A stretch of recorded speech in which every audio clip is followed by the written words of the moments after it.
안녕하십니까. 고대구로병원 권우근입니다. 정말 오랜만에 학회에서 발표하는 것 같습니다. 오늘 발표하고자 하는 내용은 OPLL에 대한 내용입니다. 이제 OPLL이 있는 환자들에서 일부는 마이로패티로 결국은 진행을 하게 되는데요. 이런 마이로패티가 발생할 수 있는 위험도를 어떤 좀 예측할 수 있는 클루가 없을까 해서 시작된 연구입니다.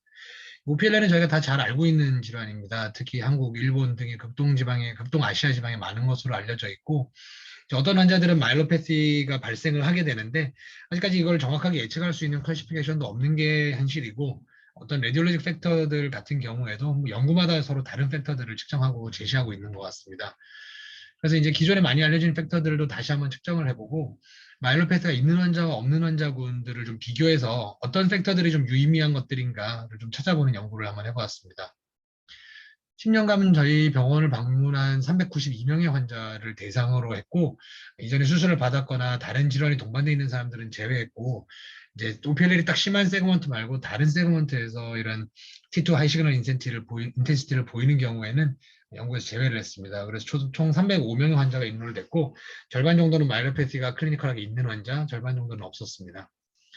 이거 나와 있는 것이 다양한 레디올로직 메저들을 측정을 했습니다. 이제 하나하나 소개를 시켜드리면 이 센트럴 캐널의 AP 다이아메터를 측정했고 OPLL이 차지하고 있는 비율을 나타내는 센트럴 캐널 컴프로마이즈 레이쇼를 측정을 했고요. 글로벌 로드시스를 포함해서 각 세그멘트에서의 세그멘탈 ROM, 글로벌 ROM까지 측정을 했고 이제 여러 가지 잘 알려진 타입들에 따른 클래시피케이션도 좀 재확인을 해봤습니다. 센트럴 타입이냐 라테럴 타입이냐에 따른 분류, 일본 그룹들에 의해서 제시가 돼서 많이 사용되고 있는 컨티뉴어스 타입, 믹스 타입, 로컬라이즈 타입, 세그멘탈 타입으로 분류하는 이런 몰폴로직 클래시피케이션도 확인을 했고 마일로패트가 있는 군과 없는 군에서 저희가 새로 제안한 디스크 디제너레이션이 있는지 없는지에 따른 분류까지 확인을 좀 해보았습니다. 이 분류 같은 경우에는 좀 생소하실 것으로 생각되는데 저희가 작년에 발표한 새로운 분류법이고 디스크 디제너레이션을 동반하고 있느냐 없느냐에 따라서 OPLL 환자들의 네이처가 좀 다르다는 것을 확인을 하고 이런 새로운 클래시피케이션으로 제안을 했던 바가 있고 이번 연구에서도 이 타입까지 같이 분류를 해서 비교 분석해 보았습니다. 마이로패티가 있는 사람과 있는 군과 없는 군을 비교해 보면 전반적으로 AG는 마이로패티가 있는 군에서 많은 것 같고 AP 다이아메타나 캐널 컴프로먼 레이시오 같은 경우에는 마이로패티가 있는 경우에는 그렇지 않은 경우하고 통계학적으로 유의미한 차이들을 보이고 있고 클래시피케이션 같은 경우에는 이제 센트럴 타입이냐 라테럴 타입이냐에 따른 이 분류에는 두 군 간에 좀 유의미한 차이가 있는 것 같습니다. 이제 각각의 연관성을 보기 위해서 유니버리에이트 애널리시스, 멀티버리에이트 애널리시스까지 분석을 해보면은 마이로패티가 있는 군과 없는 군을 비교해 봤을 때 센트럴 캐널의 앞뒤 다이아미터 그리고 센트럴 캐널을 얼마나 차지하고 있는지를 보고 있는 그 레이쇼 그다음에 OPLL이 딱 심한 세그먼트에서의 세그멘탈 ROM 이렇게 세 가지 팩터가 멀티버리에이트 애널리시스에서도 유의하게 나오는 독립적인 변수들이 되는 것 같습니다.